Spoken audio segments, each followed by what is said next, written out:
రాష్ట్ర అధ్యక్షుల వారు నారా చంద్రబాబు నాయుడు గారు ఆదేశాల మేరకు ఏదైతే ఈ సంవత్సర కాలంలో ఏదైతే మనం ప్రవేశపెట్టిన సూపర్ 6 వంటి కార్యక్రమాలు ఏదైతే ఉన్నాయో, ప్రజలకు లబ్ధి కూరేటువంటి కార్యక్రమాలు ఏదైతే ఉన్నాయో, ప్రజలకు ఎంతవరకు వెళ్ళినాయో మనం ప్రజల్లో ఉండి తెలుసుకోవాలని చెప్పి కేశినేని శివనాథ్ చిన్ని గారు ప్రజల్లోకి రావడం జరిగింది.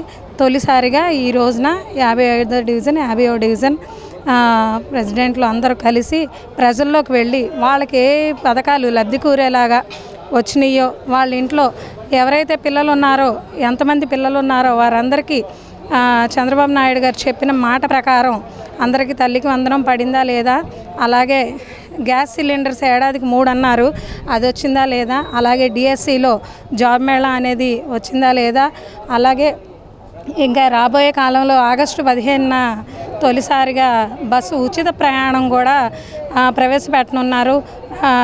దసరా లోపు టిట్కో ఇళ్ళు కూడా రిలీజ్ చేయబోతున్నారు.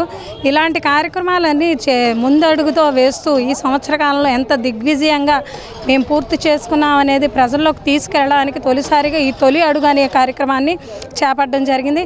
చాలా సంతోషంగా ఉంది. ఎక్కడికి వెళ్తున్నా కానీ ఎంపీ గారిని ప్రజలు గుర్తించి మీరు ఎంతో చిన్న స్థాయి మనిషిలాగా మా ప్రజల్లోకి రావడం మాకు చాలా సంతోషంగా ఉందంటున్నారు. డివిజన్లో కార్పొరేటర్ కూడా కనిపించరండి, అలాంటిది ఎంపీ గారు మా మధ్యకు వచ్చి మీకు ఈ పథకాలు అందినాయి అమ్మ, ఎందుకు అందలేదు, అందకపోతే ఎందుకు అందలేదు అనేసి ప్రతి ఒక్కరిని నోట్ చేసుకుంటూ ముందుకు రావడం జరుగుతుంది. వాళ్ళు కూడా అడుగడుగున బ్రహ్మరథం పడుతున్నారు జనాల్లోకి రావడం. మీలాంటి ప్రభుత్వం మాకు మళ్ళీ మళ్ళీ కావాలి, ఒకసారి చేసిన తప్పు మేము మళ్ళీ చేయదలుచుకోలేదని చెప్పి మమ్మల్ని ఎంతో ఆదరిస్తున్న ప్రజలకి చాలా చాలా ధన్యవాదాలు. మమ్మల్ని ముందుండి నడిపిస్తున్న ప్రజలకు చాలా బాగుందండి, చాలా బాగుంది. తల్లికి వందనం ఇలా 3 ఉంటే పిల్లలు 3కి పడడం, 5 ఉంటే పిల్లలు 5కి పడడం చాలా బాగుంది. పిల్లలు కూడా అందరూ చదువుకునే విధంగా సకాలంలో, అంటే సరైన టైంలో, మన స్కూల్ తెరిచే టైంలో పుస్తకాలు కొనుక్కోవడానికి, బ్యాగులు కొనుక్కోవడానికి, ఇలా స్కూల్ డ్రెస్సులు కొనుక్కోవడానికి అవసరానికి వాడుకునేలాగా మనకి తల్లికి వందనం పడిందని చెప్పి చాలా సంతోషిస్తున్నారు. అలాగే గ్యాస్ సిలిండర్లు దీపం పథకం ప్రవేశపెట్టిందే నారా చంద్రబాబు నాయుడు గారు. అలాంటి దీపం పథకం ద్వారా గ్యాస్ బండ్లు రిలీజ్ చేశారు. అలాగే సంవత్సరానికి 3 ఉచిత గ్యాస్ బండ్లు కూడా ఇస్తా ఉన్నారు, అది కూడా జరుగుతుంది. చదువుకున్న విద్యార్థులు ఇళ్లలోనే ఉండిపోకూడదని స్కిల్ డెవలప్మెంట్ ప్రోగ్రామ్స్ కండక్ట్ చేశారు.